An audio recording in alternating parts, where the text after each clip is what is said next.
Hi friends, welcome to Lakshmi's kitchen. ఈరోజైతే మంచి రెసిపీస్తో మీ ముందుకు వచ్చేసానండి. మా ఇంట్లో చిన్న ఫంక్షన్ జరిగిందండి. అందులో 10 కేజీల చికెన్ కర్రీ వండించాము.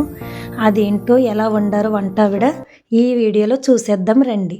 ముందుగా స్టవ్ మీద ఒక గిన్నె పెట్టుకుని స్టవ్ వెలిగించుకోవాలి. స్టవ్ వెలిగించుకున్న తర్వాత గిన్నెలో ఆయిల్ వేసుకోవాలి. ఆయిల్ కేజీ పావు ఉంటుందండి. కేజీ ప్యాకెట్ వేసిన తర్వాత ఇంకొక పావు వేశారు. అలాగే ఉల్లిపాయలు, పచ్చిమిరపకాయలు, టమాటాలు, కస్తూరి మేతి, కరివేపాకు వేసుకుని అవన్నీ కూడా ఆయిల్లో వేసుకోవాలి. ఈ విధంగా వేసుకున్న తర్వాత చక్కగా ఇవి మగ్గే వరకు మంచిగా మగ్గించుకోవాలి. ఇవి మగ్గేలోపు 10 కేజీల చికెన్ కూడా చక్కగా కడిగి శుభ్రం చేసుకుని కడిగి పక్కన పెట్టుకున్న చికెన్ని ఈ మగ్గుతున్న ఉల్లిపాయ ముక్కల్లో వేసుకోవాలి. ఈ విధంగా చక్కగా చికెన్ అంతా వేసుకుని మంచిగా ఉల్లిపాయలు చికెన్ అంతా కలిసేటట్లు ఈ విధంగా కలుపుకొని చక్కగా మగ్గించుకోవాలి. చికెన్ మగ్గిన వాటర్ నుంచే చికెన్ అంతా ఉడికిందండి. చాలా తక్కువ వాటర్ అయితే వేశారు. చికెన్ కర్రీ అయితే చాలా బాగుంది. ఈ టైంలో కస్తూరి మేతి వేసుకుని రుచికి సరిపడా కళ్ళుప్పుని వేసుకోవాలి. ఈ విధంగా వేసుకొని కలుపుకొని అలాగే పసుపు వేసుకోవాలి. ఈ విధంగా పసుపు వేసి చక్కగా ఈ విధంతా కలిసేటట్లు ఈ విధంగా కలుపుకోవాలి. ఈ విధంగా ఉన్నప్పుడు అల్లం వెల్లుల్లి పేస్టు వేసుకోవాలి.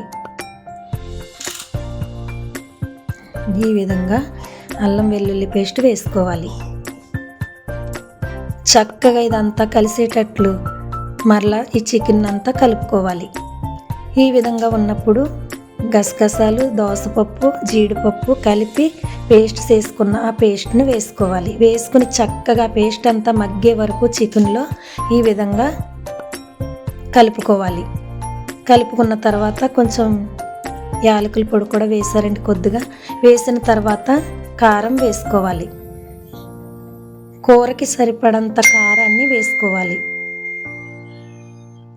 ఈ విధంగా వేసుకున్న తర్వాత కలుపుకొని ధనియాల పొడి అండి, ఇది ధనియాల పొడి వేసుకోవాలి.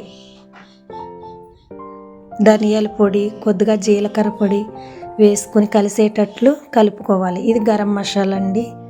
చెక్క, యాలకులు, లవంగాలు 3 కలిపి సమానంగా పొడి చేసుకున్న పొడిని కూడా వేసుకోవాలి. వేసుకుని చక్కగా ఇదంతా కలిసేటట్లు మరొకసారి ఈ విధంగా కలుపుకోవాలి. కలుపుకున్న తర్వాత చికెన్ మసాలా అండి, చికెన్ మసాలా అయితే వేశారు. చికెన్ మసాలా వేసిన తర్వాత కలుపుకోవాలి. ఈ విధంగా కలుపుకున్న తర్వాత గసగసాలు ఈ పేస్ట్ వేశారు చూడండి, అప్పుడే కొంచెం వాటర్ వేశారు. కొద్దిగా ఒక లీటర్ వాటర్కి అయితే వేశారు. ఆ వాటర్ తోటే చికెన్ అంతా చక్కగా ఈ విధంగా మగ్గిందండి. చక్కగా గ్రేవీతో చాలా చక్కగా చికెన్ కర్రీ ఉడికిపోయింది.